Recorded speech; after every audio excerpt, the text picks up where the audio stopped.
Mais que diable allait faire Ramayad dans le Loir-et-Cher ? C'est une terre à tradition centriste et humaniste, ce qui me correspond.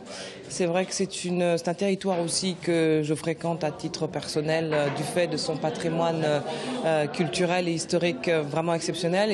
Ancienne secrétaire d'État sous l'ère Sarkozy, d'abord aux affaires étrangères puis au sport, Ramayad a fondé le mouvement La France qui ose en 2016, mais n'a pas reçu les parrainages nécessaires pour se présenter à l'élection présidentielle. C'est sous la déclinaison Le Loir-et-Cher qui ose qu'elle se présentera avec Christelle Ferret comme suppléante. Je crois qu'il est important de faire venir les entreprises. On voit dans le centre-ville de Blois, par exemple, les commerces qui partent, c'est important de pouvoir les retenir et d'en apporter d'autres.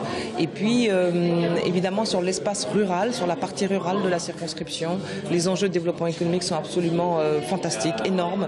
Je vous rappelle que les communes rurales sont asphyxiées sur le plan financier, n'y arrivent plus. Pour le député socialiste sortant, Denis Robiliard, ce parachutage n'est pas une aubaine pour le territoire. Il nourrit, selon lui, une ambition personnelle.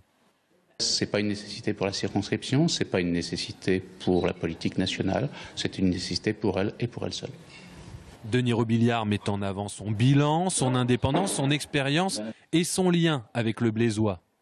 Je suis très clairement un candidat de la gauche, que c'est comme ça que je me suis positionné à Paris, à l'Assemblée nationale, avec mon indépendance de jugement, et que j'ai toujours privilégié à l'engagement partisan les promesses qui avaient été faites aux électeurs, ce qui m'a conduit à plusieurs reprises à ne pas suivre les instructions de mon groupe. Jack Lang à gauche, puis Nicolas Perruchot au centre, puis Denis Robiliard à gauche, Ramayad se dit que c'est peut-être sa chance, dans un département où elle avait recueilli 7 parrainages pour la présidentielle.